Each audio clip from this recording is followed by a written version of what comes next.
जय हिंद दोस्तों, आप सभी का स्वागत है मेरे चैनल रीजनिंग मंडी पर। तो आज के वीडियो में हम लोग आरआरबी रेलवे ग्रुप डी के कुछ इंपॉर्टेंट प्रीवियस ईयर रीजनिंग के क्वेश्चन पढ़ेंगे। ये सारे के सारे क्वेश्चन आपके एग्जाम पर्पज से मोस्ट इंपॉर्टेंट है, तो प्लीज वीडियो को कंटिन्यू देखें। चलिए शुरू करते हैं आज का पहला प्रश्न। नीचे दिए गए विकल्प में से संबंधित शब्द को चुनिए। संबंधित शब्द क्या दिए गए सबसे पहले हम प्रश्न में देखेंगे। तो पैमाना का जो रिलेशन लंबाई के साथ है उसी प्रकार से सिस्मोग्राफ का हम रिलेशन देखेंगे कि क्या होगा। तो पैमाना का देखिए, पैमाने से क्या मापा जाता है, तो वो मापा जाता है लंबाई। उसी प्रकार से सिस्मोग्राफ से क्या मापा जाता है, तो सिस्मोग्राफ से मापा जाता है अर्थक्वेक को, यानी कि भूकंप को मापा जाता है। अब देखते हैं किस ऑप्शन में हमारा दिया गया है अर्थक्वेक। तो भूकंप ऑप्शन बी में दिया गया, तो इसका राइट आंसर ऑप्शन बी हो जाएगा। अगला प्रश्न देखते हैं। यदि 3 इंटू टू ठीक है इक्वल टू 25 है, 8 इंटू 7 इंटू 225 है, तो 7 इंटू टू इक्वल टू क्या होगा वो आपको बताना है। तो सबसे पहले हम देखेंगे कि 3 और 2 को क्या करके लाया गया है 25, ठीक है। उसी प्रकार से 8 और 7 को क्या, तो जब हम इसे जोड़ेंगे 3 और 2 को तो क्या हो जाएगा 5 हो जाएगा, गुना करेंगे तो 6 हो जाएगा। लेकिन जब हम 3 और 2 को क्या करते हैं जोड़ते हैं, ठीक है, 3 और 2 को जोड़ने के बाद कितना आ जाएगा 5 आ जाएगा, और 5 का फिर से हम लोग स्क्वायर करते हैं तो क्या आ जाएगा 25 आ जाएगा। यही प्रश्न में देखिए दिया गया है। इसी प्रकार से सेकंड जो ऑप्शन है उसको भी चेक कर लेते हैं। तो देखिए 8 और 7 है, 8 और 7 को जब हम जोड़ेंगे तो क्या आ जाएगा 15 आ जाएगा, और 15 का स्क्वायर करते हैं तो 15 का स्क्वायर आ जाता है 225। 225 देखिए दिया गया है आपके प्रश्न में। इसी प्रकार से 7 और 2 को हम लोग ऐड करेंगे, तो 7 और 2 को जब ऐड करेंगे तो क्या आता है 9। 9 का स्क्वायर कर देंगे, 9 का स्क्वायर करने पे हमें संख्या क्या मिलती है 81। 81 देखते हैं किस ऑप्शन में, ऑप्शन डी में दिया गया है, तो इसका राइट आंसर ऑप्शन डी हो जाएगा। अगला प्रश्न है। जब दर्पण नीचे दिखाई गई स्थिति के अनुसार पी क्यू पर रखा गया हो तो उसके अनुसार दिए गए संयोजन क्या सही दर्पण छवि का चयन कीजिए। ये प्रश्न जो है वो मिरर का है, काफी इंपॉर्टेंट क्वेश्चन है। मिरर का एक क्वेश्चन हमेशा एग्जाम में पूछा जाता है, तो मिरर के जितना से क्वेश्चन हो सके उसे आसानी से हम लोग देखिए कैसे पढ़ेंगे। तो प्रश्न आकृति देखिए दिया गया, ये है आपका मिरर, ठीक है। पी और क्यू क्या है मिरर है। उसमें संख्या कौन कौन सी है, 9 है, 6 है, 5 है, 4 है, 2 है, 1 है। तो बहुत सारे स्टूडेंट क्या गलती करते कि प्रश्न आकृति बनेगी तो 9 सबसे पहले आ जाएगा, ठीक है। ऐसी गलती एग्जाम में कर लेते क्योंकि वो पलट जाएगा सीधे, ऐसा नहीं होता है। जो संख्या शुरू है वही रहेगी, ऐसा नहीं है कि लास्ट की संख्या शुरू में हो जाएगी, बस उसके जो लेटर है वो उल्टे होते हैं, ना कि उसका पोजीशन चेंज होता है। तो 1 है तो 1 ही पहले दिखेगा, ना कि 9 दिखेगा। तो हड़बड़ी में हम ऐसी गलती कर बैठते हैं। तो सबसे पहले 1 का हम लोग डायग्राम बनाएंगे, तो 1 का देखिए कुछ इस प्रकार से अपोजिट डायग्राम बनेगा, ठीक है। अगली जो संख्या है वो 2 दी गई है, 2 जब इसका अपोजिट करेंगे तो देखिए कुछ इस प्रकार से संख्या बनेगी, ठीक है। 2 ऐसे कुछ बनेगी। तो उसके बाद संख्या क्या है 4 है, 4 को जब हम अपोजिट करेंगे तो कैसा है इस प्रकार से संख्या 4 बनेगी। उसके बाद 5 है, 5 जो है वो नीचे की संख्या जो है ऊपर हो जाएगी, ऊपर का जो आकृति है वो नीचे, यानी कि 5 किस प्रकार से बनेगा, तो देखिए कुछ इस प्रकार से उल्टा डायरेक्शन बनेगा। 6 है, 6 कैसा बनता है अपोजिट 9 के तरह बनता है, और 9 जो है वो किसके तरह बनेगा 6 के तरह बनेगा। अब देखिए ऐसा क्वेश्चन में हमारे उत्तर आकृति में कौन से ऑप्शन में दिए गए हैं। तो पहला ऑप्शन तो 1 ठीक है, लेकिन 2 ऐसे ही सेम दे दिया है तो ये गलत हो जाएगा। दूसरा हम देखिए 1 और 2 सही है, लेकिन 4 देखिए ये सीधे सीधे दिया गया तो ये भी नहीं होगा। सी ऑप्शन को देखते हैं। सी ऑप्शन में देखिए 4 भी उसी प्रकार से दिया गया, जबकि 4 उल्टा बनेगा तो ये भी नहीं होगा।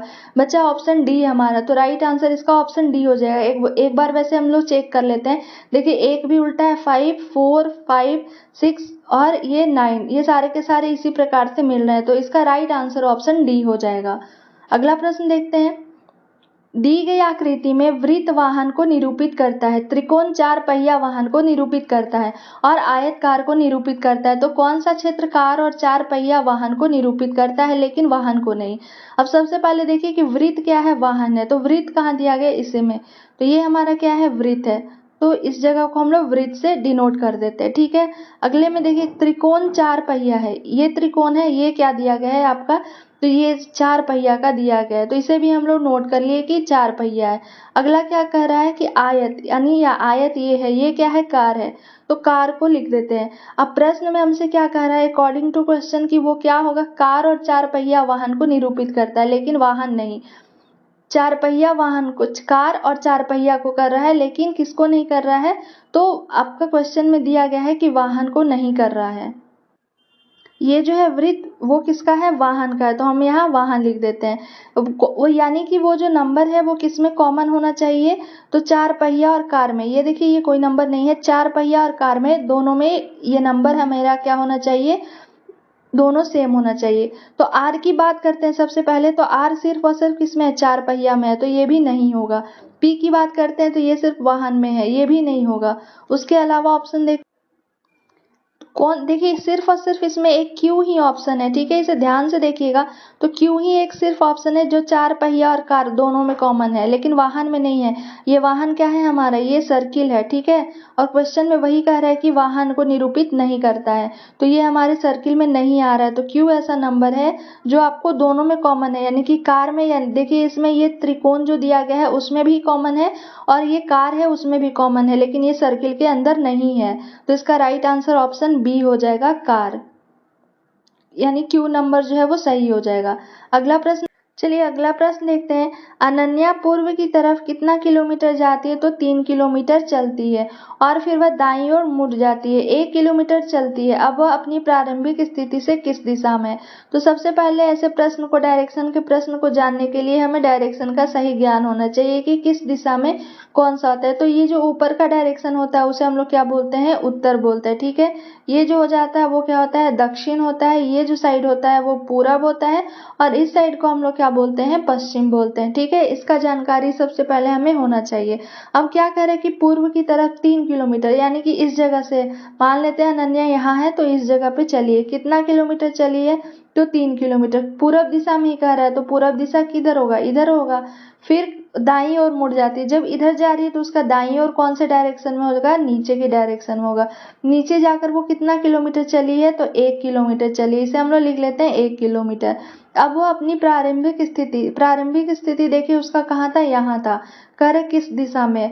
तो चलिए डायग्राम ऐसे हम लोग बना लेते हैं। तो किस दिशा में है? तो नीचे है, देखिए नीचे की ओर भी है, और आपके किस डायरेक्शन में है? तो इधर साइड पूरब हो गया, यानी कि दक्षिण और पूर्व स्थिति में आ रहा है। देखिए नीचे ये क्या हो गया? दक्षिण, और ये दिशा कौन सा हो गया? इसका पूर्व हो गया। दक्षिण पूर्व दिशा, इसका राइट हो जाएगा। ऑप्शन देखते हैं, ऑप्शन ए में दिया गया, तो राइट आंसर इसका ऑप्शन ए हो जाएगा। अगला प्रश्न देखते हैं।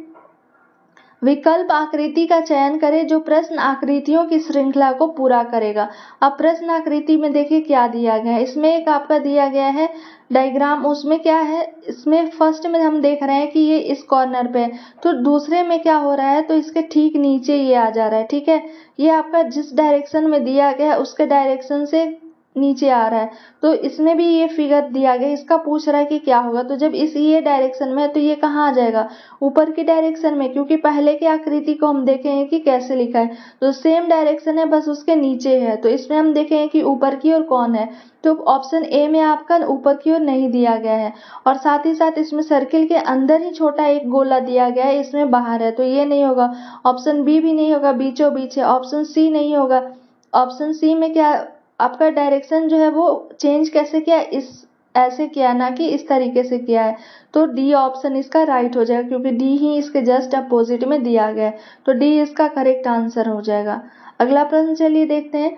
नीचे दिए गए पासों में संख्या 30 के विपरीत कौन सी संख्या होगी? ये डाइस का काफी इंपॉर्टेंट क्वेश्चन है, इसे हम लोग ध्यानपूर्वक समझेंगे। किसके अपोजिट कह रहा है? तो 30 नंबर के अपोजिट को कह रहा है। तो जब ऐसे नंबर दिए गए हैं तो सबसे पहले हम डाइस देखेंगे कि कैसा है, इसमें कोई कॉमन है कि नहीं। तो जब इस डाइस की बात करते हैं तो इसमें आपके नंबर कौन कौन से दिए गए हैं? तो 50 है, 60 है, और क्या दिया गया है? 70 दिया गया। उसी प्रकार से दूसरे डाइस की बात करते हैं तो दूसरे डाइस में आपका 30 नंबर है, 60 नंबर है, और 50 नंबर दिए गए। ये 3 नंबर दिए गए हैं। अब इन दोनों नंबर में से देखेंगे कौन सी संख्या कॉमन है। तो देख रहे हैं हम कि 60 और 60 दोनों में कॉमन है। ये 50 और 50 भी दोनों में कॉमन है, तो जो कॉमन है उसे हम लोग हटा देते हैं। तो आकृति में 30 बचा है पहले में, दूसरे में, और इसमें है 70 बचा है। तो 30 का अपोजिट क्या हो जाएगा? 70 हो जाएगा। 70 ऑप्शन बी में दिया गया है, तो इसका राइट आंसर ऑप्शन बी हो जाएगा। तो ये आपके कुछ इंपॉर्टेंट रीजनिंग के क्वेश्चन थे। आई होप आपको वीडियो पसंद आया होगा। अगर मेरा वीडियो पसंद आया तो प्लीज़ एक लाइक, शेयर एंड सब्सक्राइब ज़रूर करें। Thank you for watching my video.